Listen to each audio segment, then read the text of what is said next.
Hello, and welcome to our final installment of One-on-One with Broadway director and choreographer and Tony nominee, Larry Fuller. Hello there. That was the factory whistle out of Sweeney Todd, of course. It really made people jump when they'd hear it. And I remember how whenever we'd have a break in the rehearsal for several days, for about a week, he'd have the stage crew guy who was controlling the whistle, excuse me, try the tone, whether it's higher, lower, until he finally got it to sound like a scream. And so that's what you just heard. And when we were finishing up Evita in London, and it had been a big success, he asked me to come to his house in Mallorca, island off of Spain, part of Spain, and go over, talk about Sweeney Todd, because he knew that was going to be the next one, and he asked me to do it. And it was a Sondheim show, and the book writer was, yes, that is, right in your, here we go again with my damn brain farts. I'll think of it. Anyway, Hugh, excuse me, with Hugh's last name, that'll come too. Anyway, he wrote a play based on a script about Sweeney Todd that Stephen Sondheim had seen in London, in their kind of fringe theater, their form of off-Broadway, a small theater, and he'd seen it, and he decided he wanted to do it as a musical. And so he brought it to Hal, and Hal told me, you know, Larry, I've got to do this because this is the first time Steve has actually brought me a project. I'm always asking him to do something that I'm developing, and I can't say no. And I'm glad he didn't. But so I went to the house, and Hugh Wheeler, that's his name, and I was given the script, and I read it, and about the first quarter of it or so, maybe half the first act, had been musicalized by Steve. In other words, there were lyrics. And the rest of it was all still a play with no music. And a damn good one. I always thought Hugh Wheeler got shortchanged on the credit because he was a very good writer. And Steve always wrote from his scripts. And of course, Steve would get all the glory and Hugh would kind of sit in the corner. But he was really, really good and a really charming man. Anyway, I read the script. I remember sitting outside in Mallorca at the pool, reading the script, and I was thinking, well, what I asked Hal after I finished it was, how in the hell are we going to do this? I mean, do you make it like a really frightening comedy with, mannequin parts hanging from the ceiling and obviously not human things and so on, or do you do it really grand guignol and see where the humor might lie? And I mean, it was a confusing choice. It was very much walking a line, and obviously we figured it out, at least he did, and I followed his lead. The first day of rehearsal, after we'd had our read-through, which is traditional, to go through the script and songs with the company the first morning, and right after lunch, Hal had warned me that I was going to be sent away with Angela Lansbury to do The Worst Pies in London, which is her first number. and it's a number that's written like machine gun bullet lyrics, and she's constantly having to do things because the lyrics dictate that she has to. You know, she has to chop and she has to whatever. And so we were requisitioned to the lobby that we were rehearsing in what I remember to be it's on 52nd Street, across from what is now the Neil Simon. And I can't remember what the name of it was then. I think it was the Virginia. It's been changed again. But anyway, they have a nice big lobby there, so they set up her work table, and we had all the props, and so we started working on it. And every day, usually in the morning, for the first week, we worked on it. And she, she'd get a certain run or go, and then something would go wrong, and because it was just, you just couldn't think what came next. You had to know it automatically because it was so fast.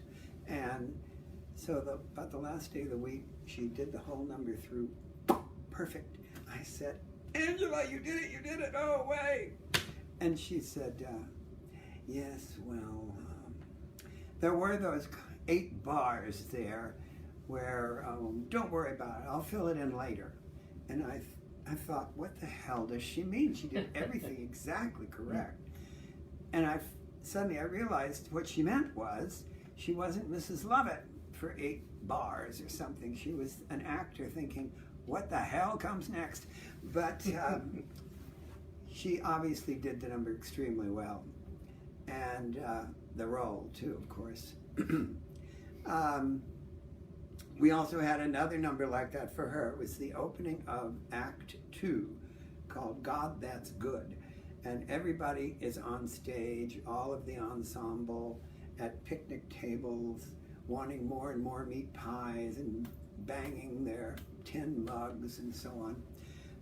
And the chair gets delivered, the new barber chair, the trick chair that turns into a slide. When he kills somebody, they go through the floor. And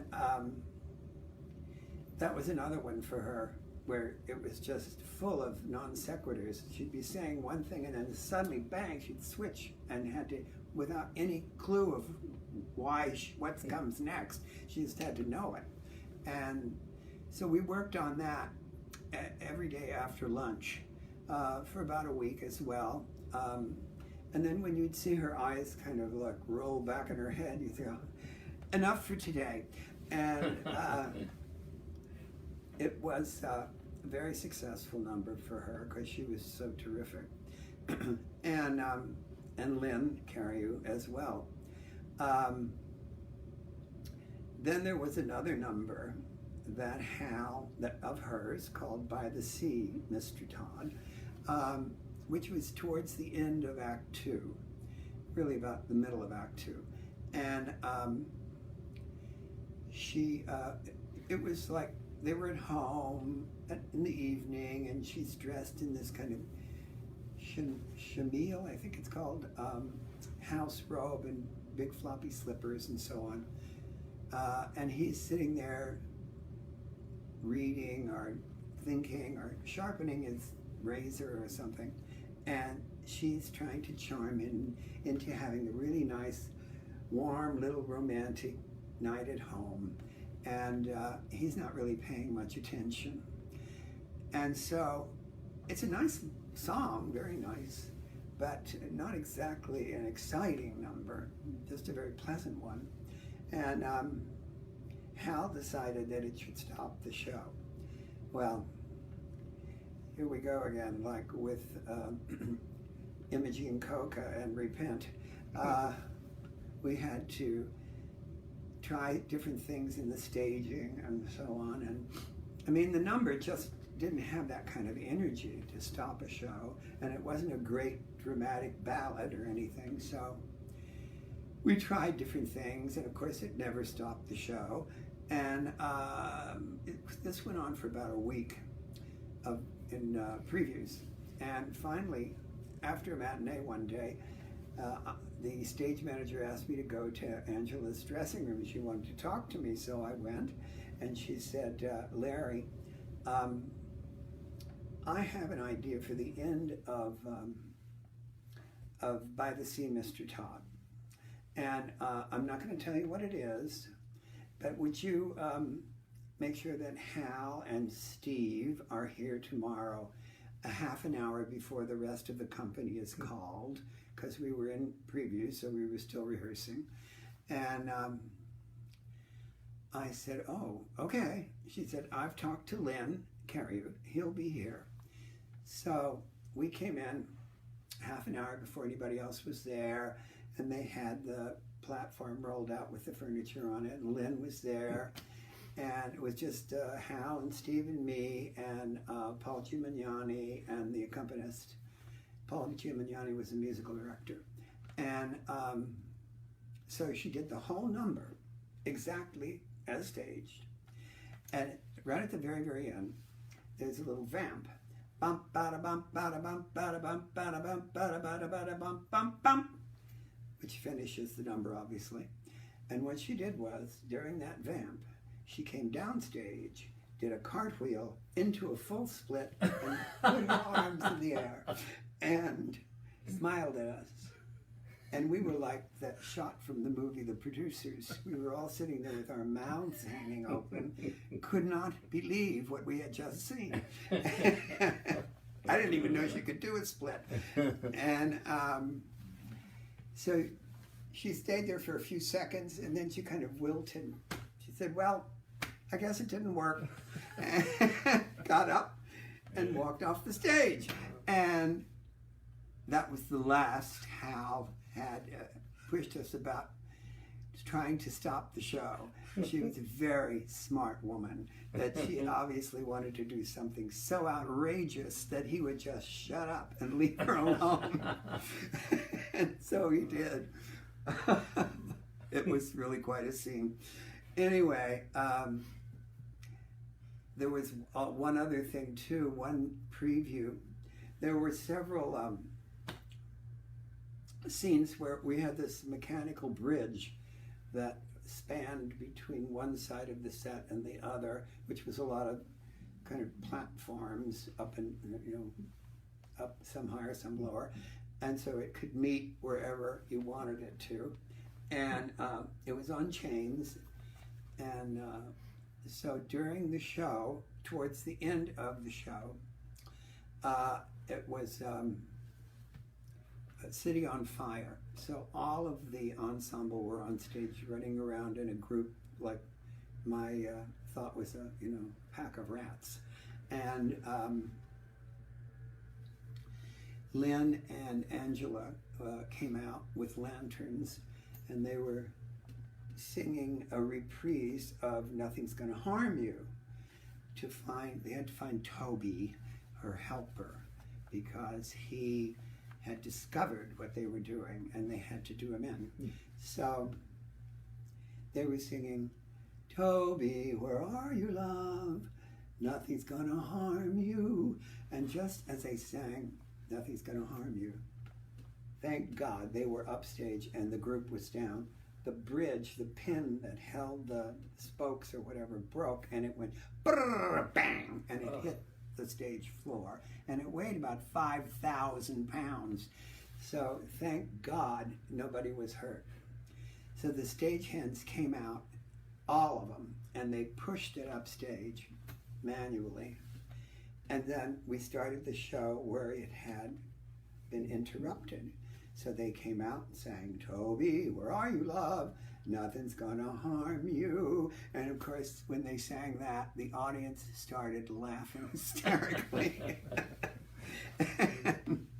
And then the next day, there was a big equity meeting about the dangers of the bridge. And so they decided that they would make sure that they didn't have any more chain beyond about 6 feet off the floor, so that it could not possibly come all the way to the floor. And so that was how that got fixed. And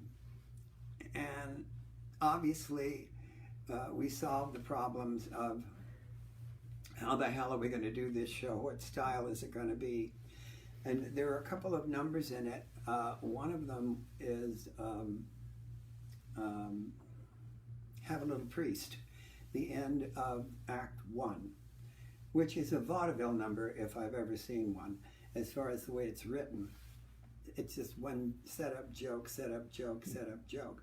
And they're in her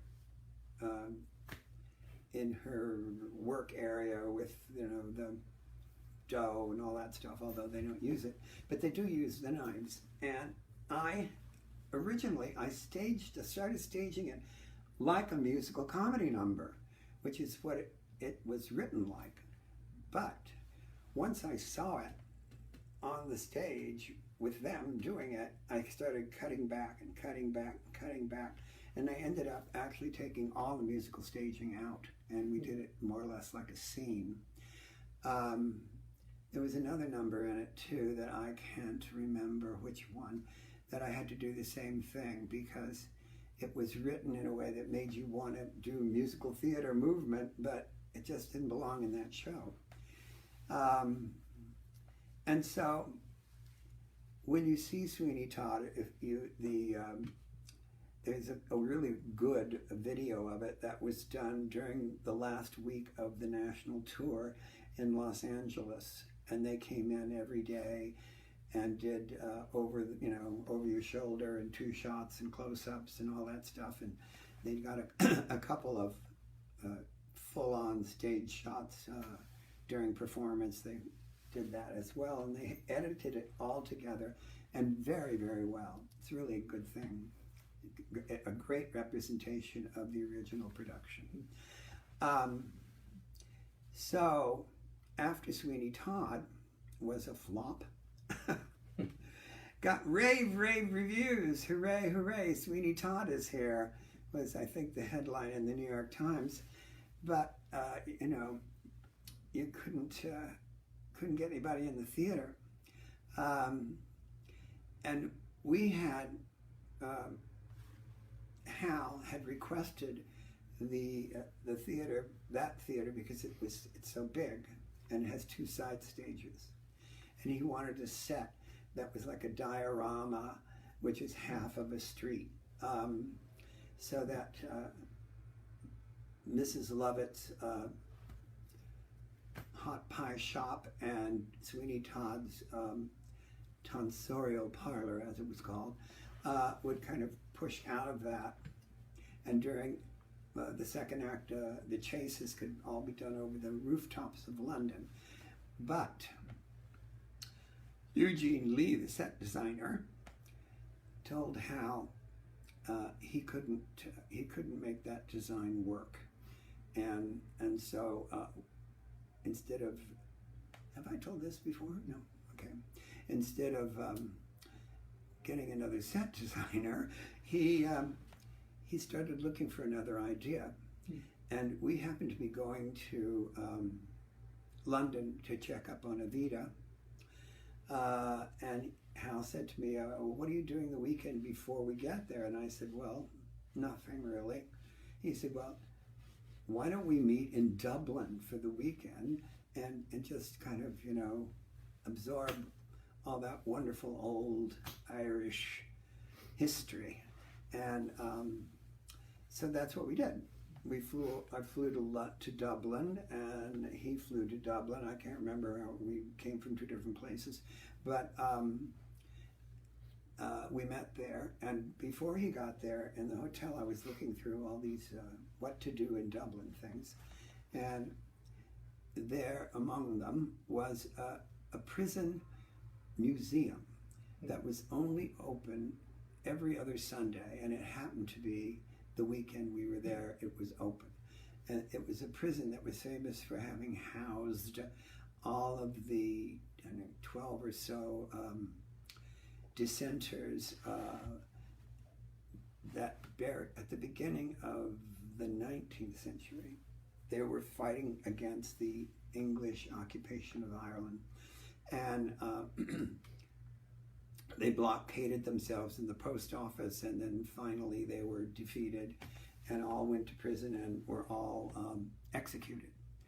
Michael Meyer, I think, was the name of the leader. They even made a film starring Liam Neeson about it. And so Hal said, oh, Hal loved politics and all of that grittiness about the politics and Brecht and everything. And so we went to the prison and we were guided around by one man, just the two of us. And we saw all the old prison cells, the old dingy stone prison cells, with the name of each person that had been in that cell before they executed them out in the courtyard. And as we were leaving, the guide said, oh, and I wanted to show you a new section that was built onto the prison after the turn of the century. And this place had been closed, except as a museum, since like the late 1920s. And we were in the late 70s.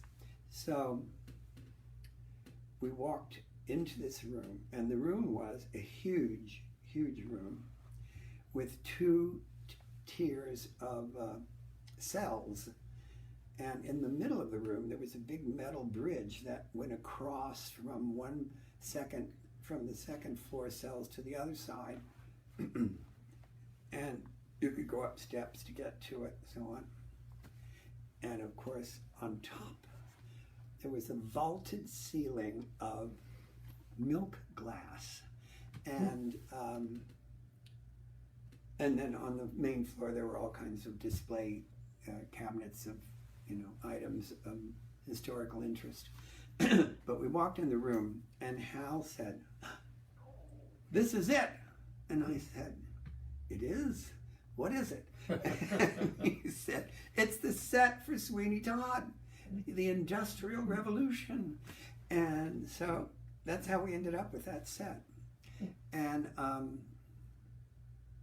those of you who saw an original production of it, there was a vaulted milk glass ceiling that they lit through. And there were these different, I think 3 different levels of platforms. And the bridge that I had just told you about, which we could travel upstage or downstage and meet each level separately, so that you could walk across it or run across it, and then it could move to another level.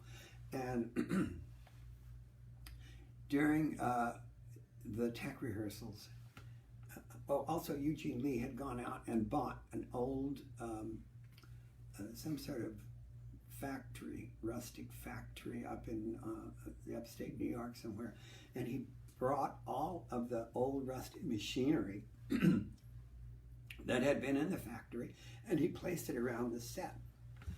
And so Hal would say, and there was a module, he called it a nodule, I don't know why, but anyway, module that you could push around, and the tonsorial parlor was on the top, and Mrs. Lovitz was on the bottom. Excuse me. And during tech rehearsal, when he was staging stuff in and around the nodule with the principals, or just on the bare stage or whatever, he'd say, "Larry, go get some of those singers and put them around the set, and tell them when to come on and when to come off. I want them to be there watching." And I said, "Okay." So I went downstairs to the dressing room areas, and I would grab somebody and say, "Come on, come on, come on, come on, come on, you're on, you're on, you're on," and put them on the set in different arrangements. And then I'd tell them when to come on and when to go off, so that it wouldn't distract from the scene. Well, about the 3rd time I came looking for not really volunteers. They were all hiding. I couldn't find anybody. They knew what was coming. I found people hiding behind clothes racks and things. It was so funny. But we got enough people on the stage when they were supposed to be.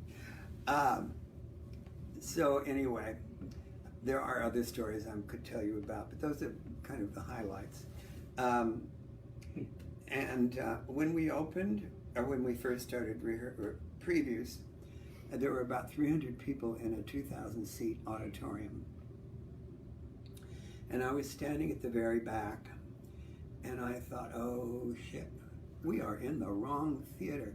We should be in the Broadhurst, which is a small house, you know, with lumber and rope pulls and splashing people with blood in the first row or two. I mean, we should be right in their face. And I think it would have worked better because it was such a huge space. But anyway, I still think it's Steve's masterpiece. Steve Sondheim, that is. And then came Evita in New York. Yeah, because we did Evita, we did On the 20th Century, then Evita in London, then Sweeney Todd in New York, then Evita in New York, and then Sweeney Todd in London. And so did I tell you the stories about when we were out of town in Los Angeles and how terrible they had been to the critic was to Patti LuPone? Yeah, that was last week. So that's all covered. And so we came in, as you know, in September of 1979, and we're a big, big hit. And then came Merrily We Roll Along, I think. Yeah, 1, 2, 3, 4, 5. Yeah, but I wasn't going to do Merrily because I had by that time done my own show, my first original big expensive musical called Marilyn the Musical in London, which was produced by Elliot Kastner, who had been the producer of the movie A Little Night Music. And Jerry Robbins, of all people, was the one that got me the job. Elliot Kastner had wanted Jerry to do it, and Jerry said he did not want to, or he didn't have time, or whatever it was. But why don't you get a hold of Larry Fuller? I think he could do it a good job. Because Jerry had told Hal, who told me, that after he had seen my work in Evita, and especially in Sweeney Todd, that he really thought I had a great talent, which of course I just walked on air for 3 weeks. God told me I was good. And so anyway, Elliot Kastner called me at the Amundsen Theater in the middle of rehearsal for what were we doing at that part? A Doll's Life. No, couldn't have been. Anyway, I got the phone call backstage. He said he's interested in talking to me when I got back to New York about directing and choreographing an original musical called Marilyn the Musical in London. And so I came back to New York. I spoke to him about it. I read it, and the two authors were unknown. They were, hold a minute, I used to look at the poster. Who wrote it? Jacques Wilson and Mart Garson. Jacques Wilson and Mart Garson. Anyway, it was okay material. It wasn't great, but it wasn't terrible. So I did what Hal actually did with Evita. I took a bunch of songs depicting a person's life. It was written in a similar style, and I made them into a musical. And I haven't got a hell of a lot of time left here, but anyway, we did it, and it was the British press slaughtered the American writers, and they also went after Elliot Kastner because, unbeknownst to me, when we started all this, Elliot told me later that he had a kind of war going on with the English press from something that happened in his past. And that, of course, didn't help us any. And about 3 of the ensemble people during rehearsals had separately come up to me and said, Larry, the word is out that the press is going to really try and get us. They're after us. They hadn't any idea of what the show was going to be like. But anyway, they got us. Although I must say they were very nice to me. They even said ingenious in a couple of reviews. But it didn't run more than, I think, 4 to 6 months, something like that. And it never came to New York. But the Americans that saw it, they really loved it. So, too bad. Anyway, then Elliot Kastner was going to, produce an original show that I wanted to do called Dance of the Defectors. It was a show that was going to be all dance and talk, no singing. And it was about, the first act was about this Russian solo couple, principal couple in the Bolshoi in Russia, and what leads them to deciding when they come to America in the second act to defect. Actually, they come to America at the end of the first act and they defect. And it was kind of like the Gutenovs, if you remember what happened with them. They were a married couple and he stayed and she left, and they were holding the ballet on the plane, on the tarmac at the airport for like 2 days, trying to get him to come and get on the plane. But anyway, he didn't. So the second act was about she went back and he stayed, and what the consequences were to his life and career for having done it.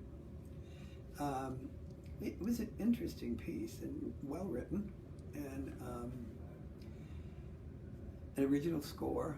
But anyway, it never happened because Elliot lost too much money on Marilyn, and so he backed out of financing it. So I had to drop it. I took it to the Schuberts and the Nederlanders, and nobody was interested in funding it. So I think it was too daring a project with no singing. That caused me not to do Merrily. And Hal hired Ron Field to choreograph it. Ron had done Zarba and Cabaret with Hal, very, very talented man. But evidently, they weren't getting along too well, and I had seen what they call the gypsy run-through of Merrily, which told me that they were in trouble, and that Ron was asking some of the young cast members, because he cast it with very young people, to do dancing they weren't really technically equipped to handle, and they didn't look good, looked sloppy and bad, and not for, if there was a reason for it to look sloppy and bad in the show, but there wasn't. And so I thought, well, they are in trouble. And about 2 days later, I got a phone call from Howard Haynes, Hal Prince's general manager, and he said, "What are you up to these days now, Larry?" And I said, "Well, my workshop fell through, so absolutely nothing." And he said, "Oh, okay. I just wanted to know." And I thought, there's something in the air here. Next day, I got a call from Hal saying, "Well, I've let Ron Field go, and I was hoping you could come in and help us." And he said, come to see the show tonight and tell me if you think you can help. So I went and saw it and still knew that it wasn't working, and I said, yes, Hal, I do. I think I can help you. But I can't do it in the time that you have left for previews. So he said, oh, don't worry about it. We'll extend an extra 10 days or something. So, deal. And I came in and I did a number a day, practically, like summer stock, because there wasn't very much time. And I redid all the big numbers and several of the smaller ones. I didn't do anything with the Frankly Frank review in Act 2 about the Kennedys. That was so delicious. And and it worked great, so I just left that. But more or less everything else. And I had 3 people in the cast who really could dance. Thank God one of them was the new lead. He had also replaced the leading man, and that was, oh, come on, Larry. I can see him as clear as day. Jim, what is that? Walton? Yes, Jim Walton. Wonderful guy. And so I had a few people I could kind of show off a little with, but it wasn't a dance show. And so there was one number at the end of Act 1 called Now You Know, where the whole cast is on stage, and Frank Shepard was in the middle, the leading man, and he had just had his wife, and he had just broken up from, I think it was his first marriage, and all the company was singing little couplets and things at him about now you know, life is this, and then life is that, and I said to Steve, because Steve and Hal and I would always meet every day before rehearsals, about an hour or so before, in the lounge again with the pianist, and I would tell them what I was going to do that day. So I said to Steve, you know, in Now You Know, when we get to this one section there, could we take that couplet that's being sung from stage right and give it to somebody on stage left, because something important is about to happen there, so I'd like to take the focus over there. And he said, well, no, I can't do that. I said, why? I mean, it's not exactly a specific line that somebody has to say. He said, oh, yes, it is. And every person has their rhyme scheme, and I can't give it to somebody else. And I said, do you mean to tell me that every person on that stage has their own rhyme scheme?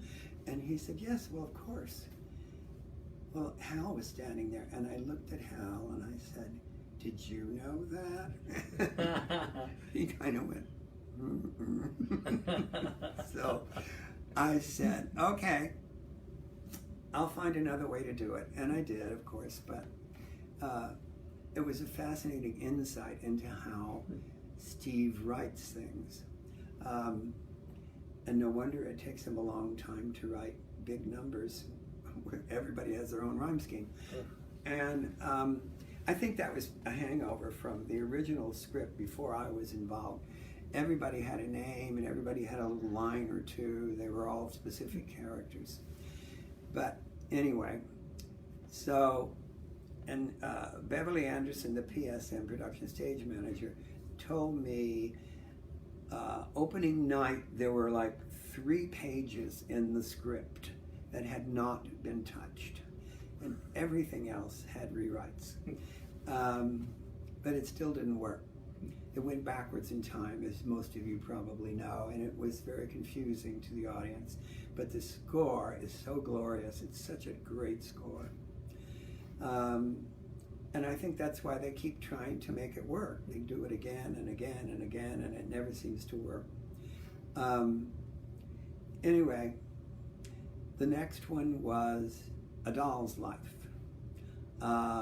which was a continuation of Ibsen's A Doll's House, about what happens to the character Nora, the central female character, after she leaves her husband Torvald and her 3 kids, I think. And it was A Doll's House was the first women's lib play that anybody remembers anyway. And so it was Comden and Green had the idea, and they wrote the book and the lyrics, and Larry Grossman wrote the music. And Comden and Green, as good as they are, bless their souls, they really aren't the kinds of writers that should be doing a book that follows A Doll's House. Ibsen, Comden and Green ain't. So they were much better kind of review comedy stuff, as in On the 20th Century. Anyway, it was truly a flop, and we were playing at the Amundsen all summer, and Hal went away as his usual time in the summer for 8 weeks with Judy and the kids to go somewhere traveling in the world, and then they'd end up at their house in Mallorca at that point. Now it's in Switzerland, now it's in France. Anyway, so we were sitting in the Amundsen for 8 weeks with like 200 or 300 people per show. The old saying, you could shoot deer in the balcony, that is true. But I wanted somebody to be there from the creative staff, so I stayed, and I'd go in at least once a week, and I'd give them notes, and so that they felt like somebody cared, somebody was there. And when Hal came back 2 weeks, he was gone 6 weeks. He came back 2 weeks before we closed in LA, and then moved into New York. So in 2 weeks, there wasn't a hell of a lot to do. You could do, because there was really a lot wrong. So I said, Hal, I want to talk to you privately. We found a dressing room that nobody was using and locked ourselves in. And he said, yeah, what is it? And I said, don't take this into New York, close it here. Don't take it in. And he said, what? What do you mean? But in New York, they'll know how great this material is, and they'll get it. They'll get it. I mean, they don't get it here. That's not a theater town. And I went, oh, okay. And so we went into New York, and we previewed a week or so, and we opened and closed in 3 days. And I got the only good review there was a dance couple in it that was portraying here and there. They pop into a scene and do something that represented the struggle between male and female and so on. And I got a nice review saying, that was very well conceived and whatever, and you should do a whole ballet of it or whatever. And Hal said to me, aren't you ashamed? And I said, well, what do you mean? He said, you're the only one that got a good review. Yeah, I'm ashamed, Hal. But we never worked together again after that. That was, I'm sure he didn't like it too much that I said close the show. There was another one we were supposed to do, Sunset Boulevard, with Angela Lansbury. But I think I'm running out of time, so I'm not going to tell that one. You can read that in my book. Exactly. My autobiography, which is about half done. And there'll be lots more grit about my personal life and people that I knew very well. And I want to thank so very profusely much Josh Carr, my cameraman, and Ray Limon, who is the AD, I guess. And they are the ones that came up with the idea of doing this and kept pushing me to do it. And I'm so glad we did. And of course, there's a lot more after Broadway, but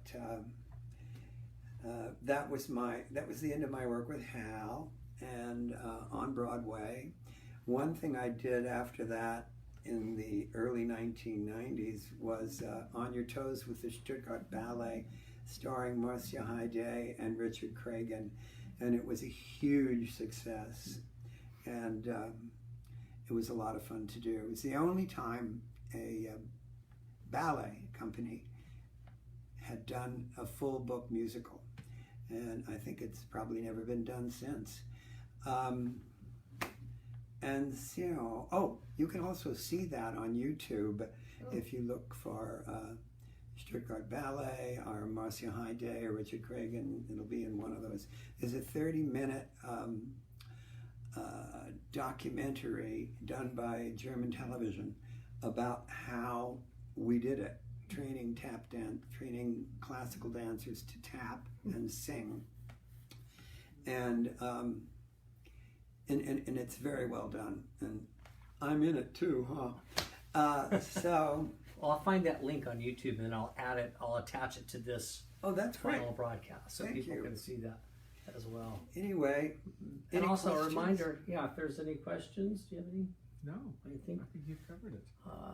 remember that if you're so inclined and would like to make a contribution to the Actors Fund in New Yes, York, please. they're in need of it. We talked to somebody the other day who said their annual budget was gone in a month with the COVID Wow. things that have been happening. So they really need your support. So if you're inclined to make a donation, you can make a donation. I'll put that link on there as well. And you can make that in Larry's name. And then look forward to his book, which will be out, and we'll tease it when it's coming out, and we'll make sure everybody knows. Probably be a couple of years. Year and a half, anyway. All right. Bye, fellas. See you, everybody. Thanks for tuning in with us. Bye-bye.